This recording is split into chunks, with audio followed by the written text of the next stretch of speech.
sampaikan Ustaz, yaitu yang masih ada di masyarakat kita adalah tahlilan, yasinan. Dalam memperingati mungkin 3 hari, 7 hari, 40 hari, tahun atau nyewu dan sebagainya. Nah, di situ kan ada ibadahnya atau mungkin dianggap ibadah atau bukan, membaca yasin dan tahlil. Dan makanannya yang disajikan itu haram atau boleh kita makan. Dan bagaimana kalau kita diundang untuk menghadirinya, boleh datang atau tidak.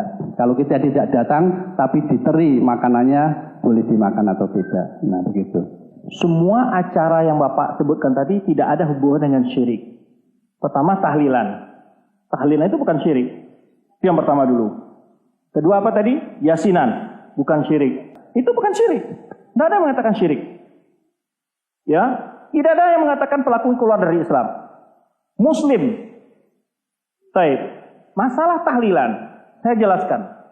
Tahlilan, ya, kalau tahlil adalah la ilaha illallah. Tahlilan adalah yaitu mengirim pahala kepada orang yang meninggal dengan cara mengatakan kalimat la ilaha illallah atau doa-doa lainnya. Tapi itu ya, yang biasa di masyarakat kita.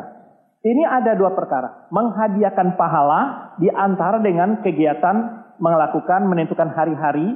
Nah, yang dipersoalkan sebetulnya kalau masalah menentukan harinya. Kalau mengirim pahala itu ada ulama membolehkan. Walaupun Imam Syafi'i mengirim pahala itu mengatakan tidak sampai. Tapi Imam Ahmad termasuk di antara Ibnu Taimiyah membolehkan menghadiahkan pahala untuk orang sudah meninggal. Dan pelakunya itu perbedaan pendapat ulama yang sudah lama. Tidak ada dikatakan sesat orang melakukannya dan juga tidak dikatakan sesat orang yang tidak melakukan. Ini posisinya harus tahu dulu. Baik yang mengirim pahala atau tidak melakukan. Ini mengirim pahala ya. Namun perbedaan persepsi yang dilanggar itu adalah mengirim pahala ditentukan hari dan tempatnya. Itu yang dipersalahkan. Kenapa salah Ustadz? Karena Rasulullah SAW melarang orang makan di rumah orang yang meninggal. Itu yang pertama. Sekarang kita makan di rumah orang yang meninggal. Sunnahnya adalah memberi makan kepada orang yang mendapat musibah, bukan makan di situ.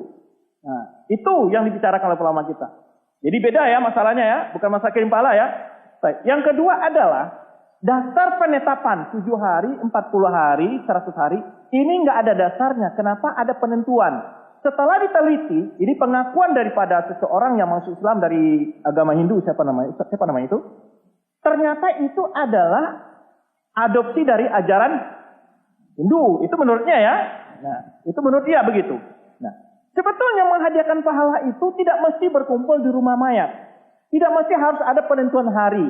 Kalau kita berpendapat mulai menghadiahkan pahala. Pamannya, Bapak lagi di Jakarta. Tetangga meninggal. Lalu ingin menghadiahkan pahala. Habis salat zuhur, Bapak baca Al-Quran 1 halaman. Niatkan pahalanya untuk kepada yang meninggal.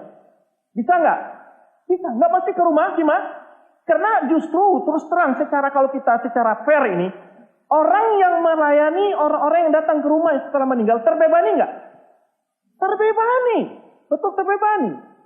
Nah, ada merujakkan sedekah Ustaz. Sedekah itu bukan cara, memang sedekah boleh. Sedekahnya karena yatim, bukan karena ada orang datang menghadiahkan pahala lalu dikasih makan. Ini lain lagi ceritanya. Nah, ini yang dibedakan ulama di situ.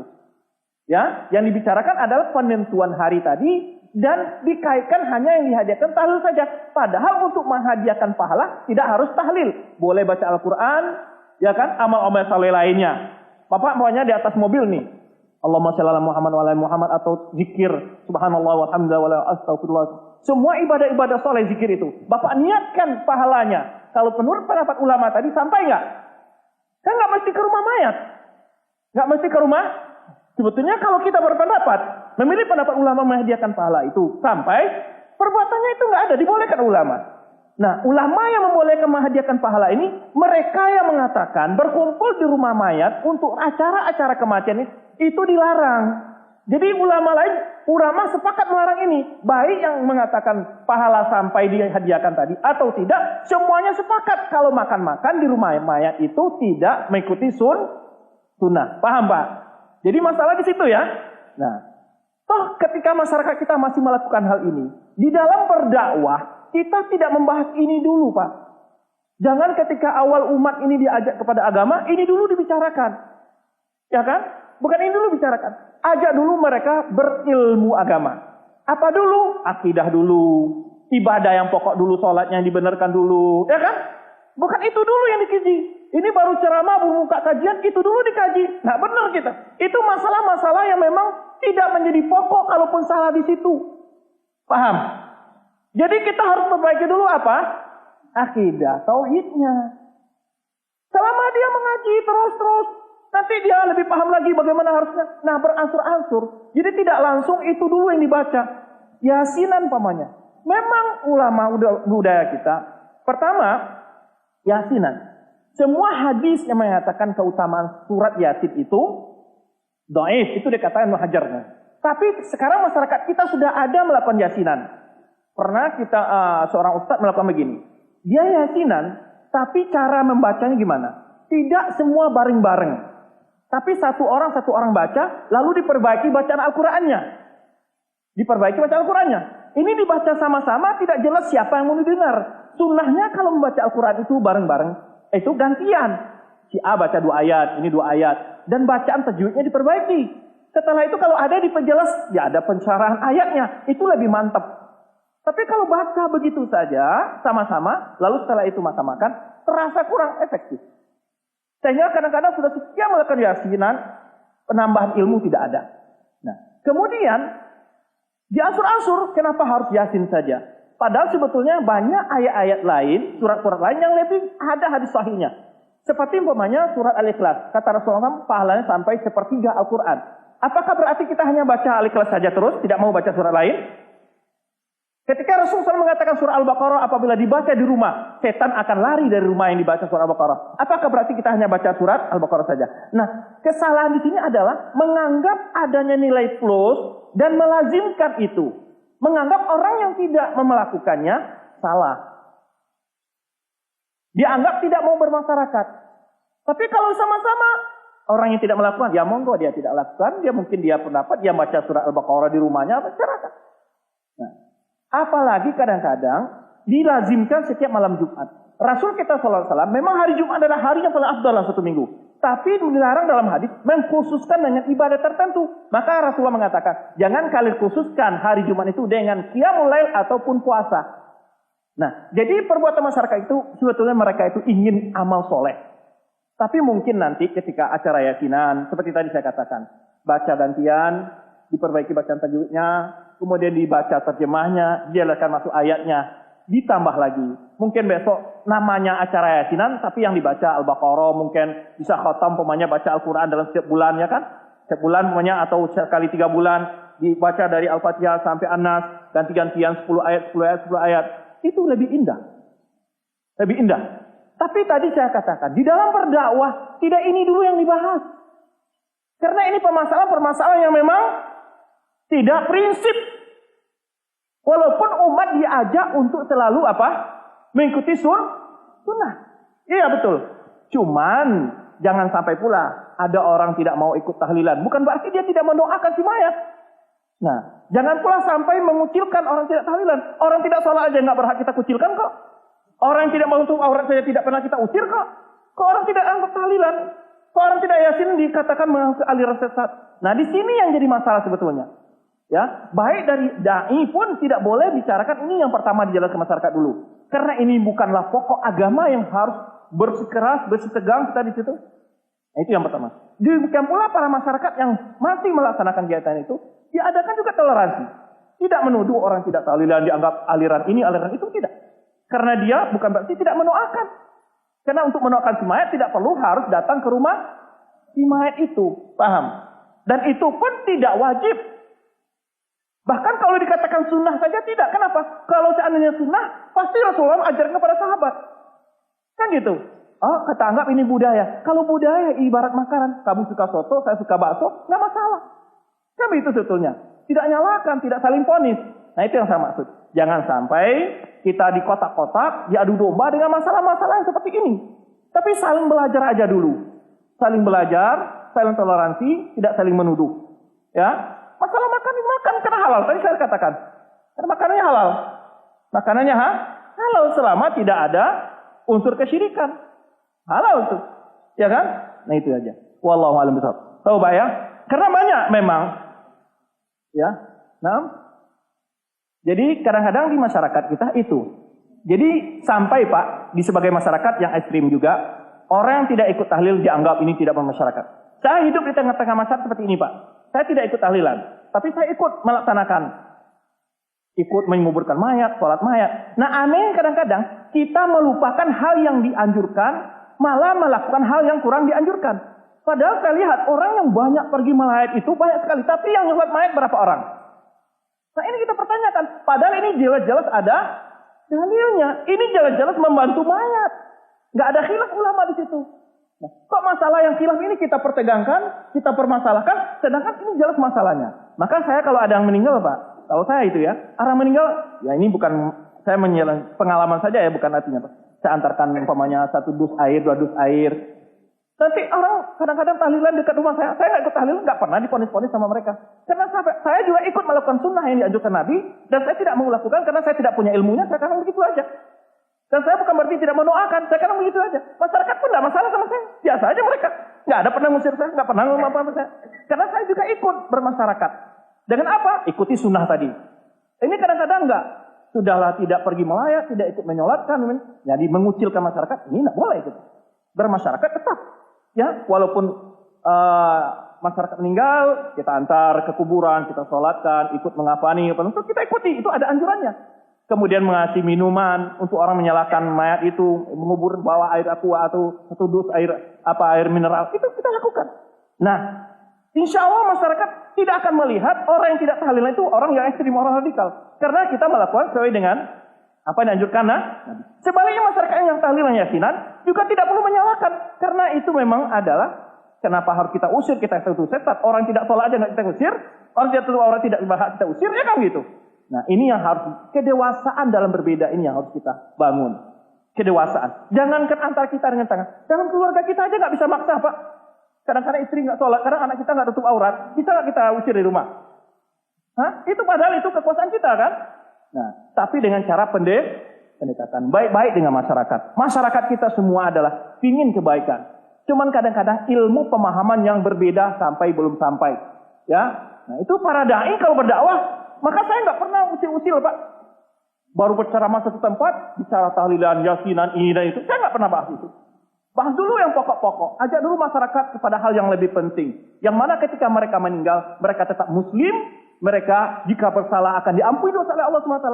Tapi kalau jatuh dalam kesyirikan, berapapun banyak amalnya batal. Dosanya nggak diampuni. Nah ini yang kita takutkan nih. Umat kita jangan jatuh kesyirikan.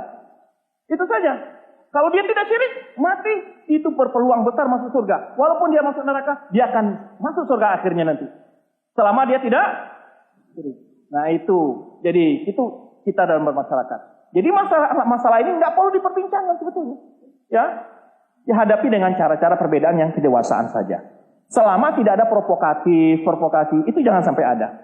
Jelaskan aja, oh dia berpandangan begini, bukan berarti dia tidak bermasyarakat juga. Demikian pula orang tidak ikut tahlil, tidak ikut yasinan, tetap bermasyarakat, ada guru, kerja bakti, ikut ke masyarakat, ada ronda, ikut, ada iuran, ikut, gitu. Yang tidak diikuti, kalau memang hal-hal yang kita anggap tidak pas dengan sunnah menurut pemahaman kita, nggak apa-apa. Tapi pekerjaan-pekerjaan yang lain kita ikuti, salam dengan masyarakat, ya, ziarah kepada masyarakat, lakukan, ya. Maka kadang-kadang saya tidak menafikan Pak. Kadang-kadang memang antara kedua pihak ini perlu sama-sama kita benarkan. Dari dulu kok perbedaan masalah tahlilan, bukan sekarang. Sebelum kemerdekaan Pak. Bukan sekarang aja kan?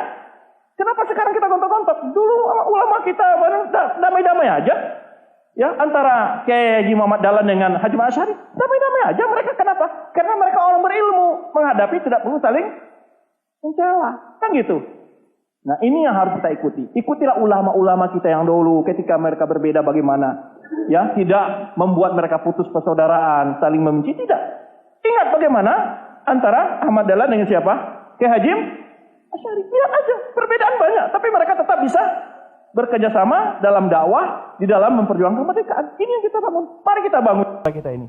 Ya, hentikan provokasi, mengganggu ketenangan Kamtibmas, itu kita jauhi semua. Wallahu a'lam bishawab. Setiap ada kematian di daerah kami, ya, saya selalu ya mendatangi sampai acara dari menyolati sampai ke kuburan. Cuma karena ya saya akrab dengan masyarakat, sering saya nggak mengikuti, walaupun nggak mengikuti acara 3 hari, 7 hari, 40 hari, tapi setiap 3, 7, 40 hari itu selalu dikirimi makanan ke rumah saya. Nah, saya nggak ikut acaranya, acara 3, 7, 40 hari, tapi makanannya sampai ke rumah saya, itu boleh diterima, Ustaz? Terima aja. Tidak masalah. Terima aja. Ya. Baik, memang ada perbedaan ulama di situ. Tapi di situ bukan dalam rangka menyatakan makanannya haram, tapi dalam rangka menunjukkan bagaimana bahwa perbuatan itu tidak disunahkan. Itu sebetulnya. Tapi karena masyarakat kita ini kan taraf ilmunya masih jauh di bawah. Kalau kita tolak pemberian itu akan menimbulkan pandangan negatif. Gitu. Ya. Dan begitu juga, tapi anehnya, ya mungkin berbeda masyarakat ya. Kalau saya di sana, nggak pernah dikirimin. Nggak pernah dikirim sama mereka. Tapi dengan masyarakat, tidak pernah saya apa-apa. Mereka tegur, salam semua, malah senang. Nggak ada masalah. Kita memang akrab begitu. Dan bisa memahami aja.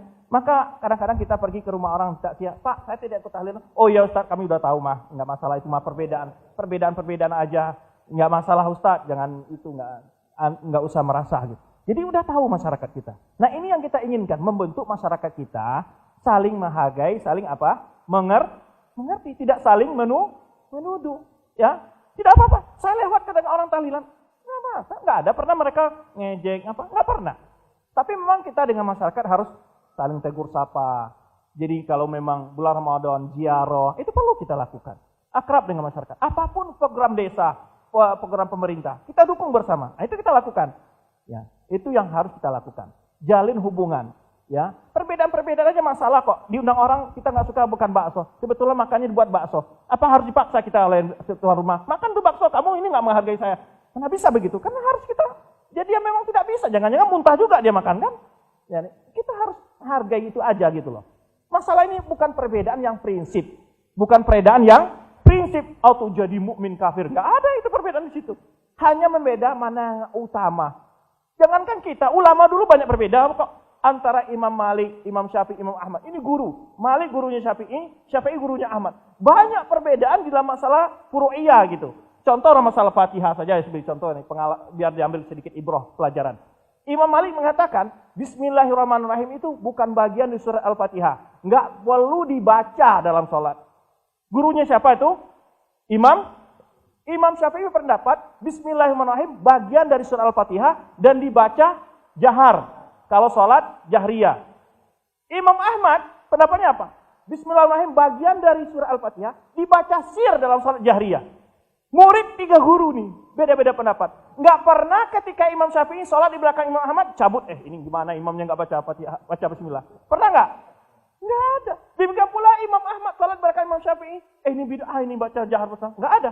Nggak ada ulama mengatakan basmalah itu bid'ah, menjaharkan itu bismillah. Cuman berbeda mana yang lebih besar pahala dan utama sunnahnya. Semuanya mengakui salatnya sah. Paham kira-kira? Ya. Nah, masyarakat kita tadi ingin membantu saudara yang sudah meninggal. Yang gitu. Cuman dia baru tahu caranya seperti itu. Nah, ini yang perlu kita sosialisasikan. Bahwa membantu itu jangan sampai umur 40 hari saja. Sampai 10 tahun masih hidup kita doakan itu tetangga yang meninggal. Masa baru 40 hari berdoain? Masa tunggu baru 7 hari baru doain? Kan bisa doakan setiap sholat kah? Habis sholat sunat kah? Baca surat setengah surat, ya, lalu hadiahkan, kan boleh. Kalau menurut orang menyampai pahalanya. Ya, kalau menurut Imam Syafi'i tidak sampai pahalanya, kecuali pahala-pahala yang memang disebutkan dalam dalil. Itu menurut Imam Syafi'i. Ya, tapi ini perbedaan para ulama, kita saling menghargai. Nah, ulama saja saling berilmu, nggak saling tengkar. Ini orang-orang bodoh kok malah saling tengkar, kan gitu. Repot juga kita kan gitu. Dan atas apa kita bertengkar gitu loh ya. Nah, jadi demikian. Jadi ciptakan ketenangan, berikan penjelasan kepada masyarakat. Tidak perlu dijadikan sebagai prinsip harus bertegang begitu, tidak mesti. Orang yang tidak sholat aja nggak pernah kita usir. Kok malah orang tidak tahlil lanjut kita permasalahan? Yang itu masih dalam perbedaan. Ini yang jelas yang wajib, ya kan? Nggak pernah usir nggak orang nggak sholat? Kan nggak pernah. Orang yang tua pernah diusir nggak? Kan nggak juga. Nah, kita harus melihat mana yang lebih penting dulu dalam agama ini. Itu yang kita ajarkan kepada masyarakat.